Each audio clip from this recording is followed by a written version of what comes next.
네, 여러분 안녕하세요. 어제부터 이제 각 당 후보들이 이제 본격적인 선거전에 돌입했는데 진짜 박형준은 정말 너무 신기하네요. 부산 선거가 정말 재밌는 것 같아.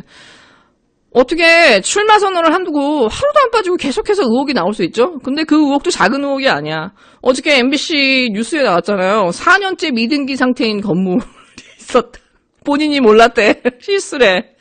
예, 그래서 이 사람 지금 급하게 본인의 재산 신고 내역도 바꿨어요. 그러니까 이 사람은 설령 된다 하더라도, 예, 제가 볼 때는 계속해서 검찰 조사나 경찰 조사를 받거나, 예, 제가 볼 때는 당선 무효가 될 확률이 너무 많아요. 왜 거짓말을 너무 많이 했어. 의혹을, 예, 하면서. 일단은 이 사람, LCT, 거기서 아들 얘기 나왔죠. 20화랑 미술품 나오면서 부인 아들 또 나왔죠. 딸, 입시 비리, 홍대 입시 비리 나왔죠.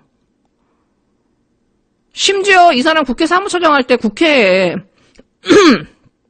외식 레스토랑 그거 월세고 전기세고 다 내주는 거 땅 짓고 헤엄치기 하는 거를 그 자기 와이프의 그 지인 사업 파트너의 딸한테 넘겼다고 하잖아요. 이거 어떻게 할 거야? 그리고 어저께 MBC에서 특종한 거 민간인 사찰에 대해서도 지금 본인은 아니라고 했는데 본인이 정무수석 당시에 예, 본인이 직접 받아봤던, 예, 민간인 사찰 물건 14건이 나왔어요. 그 내용도 되게 커요. 노조 파괴라든가, 예, 연예인 블랙리스트라든가 여러 가지가 있어요. 이거 어떻게 할 거야? 본인 이름이 다 정무수석이라고 나왔는데. 근데, 제가 진짜 이 부산 선거가 되게 재밌다고 느껴지는 게 뭐냐면, 정말 이제, 야, 진짜, 앞으로 15일 남았는데, 앞으로, 여기서 더 까진 건 뭘까?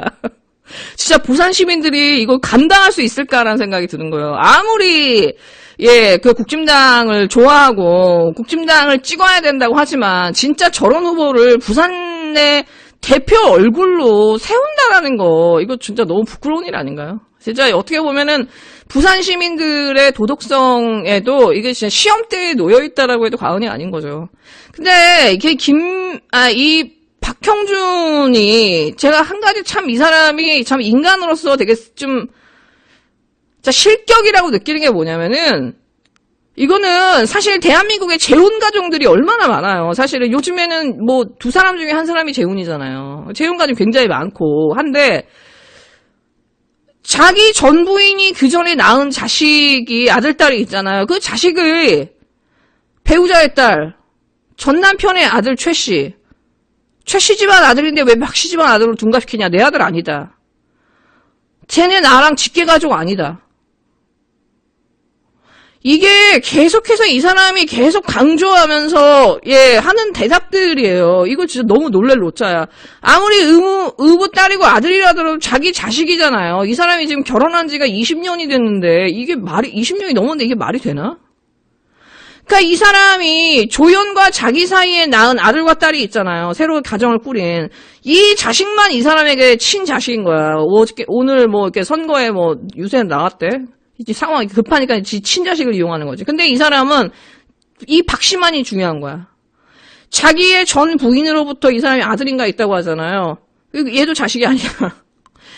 자기 이 현재 부인의 그 전 남편으로부터 얻은 자식들도 자식이 아니야. 그러니까 이 사람에게 그 아름다운 행복한 가정은 그 자기와 조연 그 둘 사이에 낳은 이제 새로운 자식들인 거죠.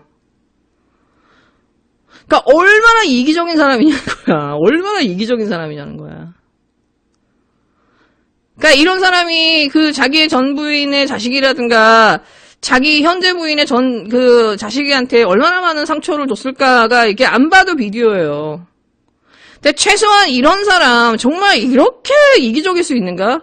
그리고 교수라는 타이틀을 가지고 저렇게 권력에 가까이 있으면서 폴리페서 중에서도 정말 최고봉의 수준을 달리면서도 저 돈에 대해서 저렇게 깨알같이 야 욕심이 있었다라는 걸 보게 너무 놀라운 거예요. 그러면 이런 사람의 특징은 부산시장이 됐을 때 무슨 짓을 할지가 너무 뻔하잖아요. 근데 이걸 알면서 단지 민주당이 싫어서 멀쩡한 김영춘 후보를 버리고 박형준을 부산 시민이 선택한다고 하면은 진짜 부산 시민은 시민으로서의 자격이 없습니다.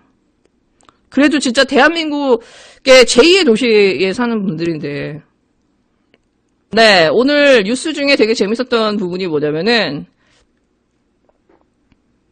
이 정규재라는 사람 있잖아요. 이 친박, 박근혜 되게 좋아하는 사람.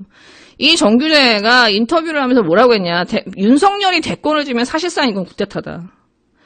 국민에게 벌을 주는 검사 출신이 대통령이 되는 거는 군인이 대통령이 되는 거랑 똑같다. 이거는 쿠데타다. 근데 너무 놀란 게 뭐냐면 정규재와 윤석열을 딱 구글에서 치잖아요. 그러면 윤석열 대권지면 사실상 쿠데타가 첫 판에 딱 떠요. 이게 오늘 나온 뉴스니까요. 근데 네이버를 치잖아요. 없어요. 없어요, 여러분. 정규재하고 윤석열을 딱 치면요. 이재명 뽑으면 가덕도 물 건너가. 이거예요. 근데 오늘 윤석열이 문재인 정권에 나는 복수심이 없다. 문재인 대통령한테 나는 감사하다. 다만 문재인 대통령 근처에 있는 이 강경파들이 싫다. 이 말을 이렇게 보시면요. 요즘 윤석열이라고 해서 나오는 기사를 보면 다 낚시질이에요. 다 전원이에요. 윤석열이 직접 한 말이 아니야. 그래서 정제된 워딩들이 나오고 있다. 근데 이 사람의 지금 이 말과 어저께 조남관이 했던 말도 안 되는 뭐 이렇게 검찰이 자기 이기주의고 편가르기 하고 있고 수사관행 잘못된 거고 이거 개선해야 된다라고 얘기하는 이 두 개는 이게 서로 짝꿍처럼 붙어 있어요. 검찰이 가지고 있는 제19 감싸기라든가 이런 것들에 대한 이미지를 희석시키는 거죠. 반성하는 척 하면서. 그리고 윤석열은 문재인 대통령만은 내가 좋아해, 감사해 라고 하면서 본인이 갖고 있는 이 역모의 상, 이 구테타로 보여질 수 있는, 하극상으로 보여줄 수 있는 것들을 지금 이제 윤색시키고 있는 거거든요. 이 조남관이나 윤석열이. 근데 이 윤석열의 말, 나는 문재인 정권에 복수심이 없다, 문재인 대통령을 감사한다, 이건 거짓말이에요. 그냥 이거는 반대로 보시면 돼요. 예전에 나는 문재인 대통령에 대해서 여전히 충심을 갖고 있다라고 하는 말과 똑같아요. 그냥 반대로 보시면 돼요. 그리고 이 말은 이 사람이 한 말이 아니라 누군가가 언론 플레이를 위해서 써준 말이거든. 그리고 이 말은 묘하게 누군가가 했던 말과 똑같아요. 진중권이 극우로 돌아설 때 했던 말이 딱 이거예요. 나는 문재인 대통령 여전히 좋아해. 난 여전히 친문이야. 하지만 문재인 대통령 주변에 간신히 너무 많아서 나는 이 정부를 폐할 거야. 그렇게 시작해서 진중권이 몇 달 지나니까 계속해서 문재인 대통령을 조롱하잖아요. 이제는 뭐 문재인 대통령이 발사체고 발광체라고 지들이 이제 김경률이랑 같이 막 떠들고 있잖아. 지금 그것의 연장선상에 있는 거예요. 그러니까 진중권이나 김경률이나 서민이나 이런 애들이 지금 다 비슷하게 이렇게 정신적으로 고감하면서 비슷한 월딩을 계속하고 있거든요. 그러니까 국민들을 한마디로 그냥 개 돼지로 보는 거야. 그냥 언론 플레이를 하면 그냥 이렇게 하하하 하는 이제 파블로프의 개로 보는 거예요. 그리고 그게 어느 정도까지 먹혔다고 봐요. 하지만 이게 최종적으로 얘네가 승리할 수 있을지는 봐야죠. 이것도 저는 우리 국민의 이제 또 다른 시험대라고 생각해요. 지금의 이 조중동, 이 윤석열을 넘어서지 못하고 좌절하느냐. 이것도 저는 이 우리나라 국민이 지금 이제 겪어야 되는, 감당해야 될 저는 시험대에 지금 이제로 놓여 있다라고 봐요. 이제 남은 거는 믿을 건 국민밖에 없는 거잖아요. 쟤네들 입장에서는 파블로프의 개를 계속 키워온 거잖아요. 윤석열도 마찬가지입니다. 윤석열이 분노하라고 던져준 조국, 박원순 시장, 안희정, 문재인, 추미애, 그 외 몇몇 사람들, 문재인 대통령, 민주당의 뭐 핵심 인사, 민주진보의 인사들 중에 분노하라고 얘기한 사람들, 그렇게 해서 다 같이 파블로프의 개처럼 학학대면서 왈왈대면서 지저댔던 존재들을 보세요. 뭐 페미들이나 스노라이프라든가 청년 모시기에 뭐 가세개 했던 애들이라든가 기자들, 기레기들 보세요. 얘네들이 계속해서 짓는 건 뭐냐? 문재인 정부 지져. 박원순 지져. 2차 가야. 추미애 지져. 지지라는 것만 지져요. 이거를 조국 장관은 선택적 정의고 선택적 무슨 분노라고 이렇게 아름답게 표현을 해주셨는데, 제가 생각할 때 그냥 가장 적합한 말은 그냥 파블로프의 개처럼 길들여졌어요. 그러니까 서민이라든가 김경률이라든가 김근식이라든가 이준석이라든가 이런 애들 이렇게 보세요. 진중권도. 분노하는 것만 있어요. 분노하는 건 문재인 정부한테 불리한 거. 민주당 인사.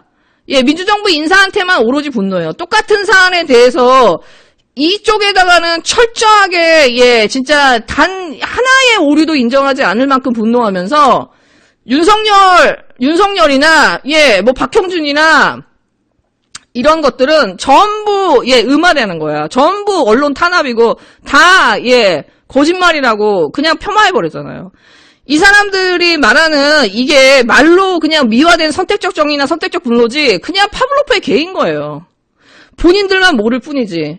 그냥 본인들이 분노해야 될 대상, 분노해야 될 이 대상에 대해 관련된 사건만을 얘네들은 그냥 분노하고 그냥 지져하면 짓는 거거든. 그러니까는 이거는 그냥 멀쩡한 국민들이 봤을 때 아니 왜 똑같은 사안에 대해서 얘네는 저것만 분노하지? 박원순에 대해서 그렇게 비난했던 여성단체들 주호영에 대해서 비난 안 하잖아요. 박원순에 대해서 저렇게 감사까지 해야 된다고 난리쳤던 정의당 애들 자기들의 안에서의 내부 문제는 철저하게 그냥 비공개로 하고 예 발설하면은 뭐 신고한다고 하죠. 신고한다고 하죠. 조국에 대해서 조민에 대해서 했던 사람들이 왜 박형준에 대해서 분노하지 않죠? 정광훈을 욕하면서 왜 오세훈을 지지하죠? 위안부는 매춘부라고 하면 사람한테는 분노하지 않으면서 박원순의 증거도 없는 주장하는 피해자의 말은 무조건 2차 가해라고 하면서 다 징계를 때리고 그 고소인의 불리한 증거는 단 하나도 기사를 써주지 않잖아요. 믿질 않는 거야. 그 주장 자체가 사실이 하더라도 믿질 않아 버리는 거예요. 이거는 파블로프의 개가 아니면 일어날 수 없는 거거든. 대한민국의 기레기도 네이버도 페미들도 진중권이나 서민이나 이준석 같은 애들도 그 파블로프의 개가 아니면 있을 수가 없는 거예요. 일어날 수 없는 현상이에요. 왜? 나온 사실을 믿지 않는 거야. 자기가 믿고 싶은 것만 믿고 지진다는 것만 짓는 거예요. 그러면서 정의로운 척하고 남한테 파블로프의 개라고 하거든. 그러니까 그게 제일 웃겨 나는. 최소한 우리 진영은 어느 정도의 건강성은 살아있거든요. 진짜 민주당에도 파블로프의 개 같은 사람들 있지만은 그 지지자들 중에 지져 하면 지는 사람들 있잖아. 막 개장수 신도들. 최소한의 어느 정도 이 정부나 이 정부에 대해서 뭐가 문제인지를 보려고 하고 그런 어떤 자정의 그런 목소리들이 있거든.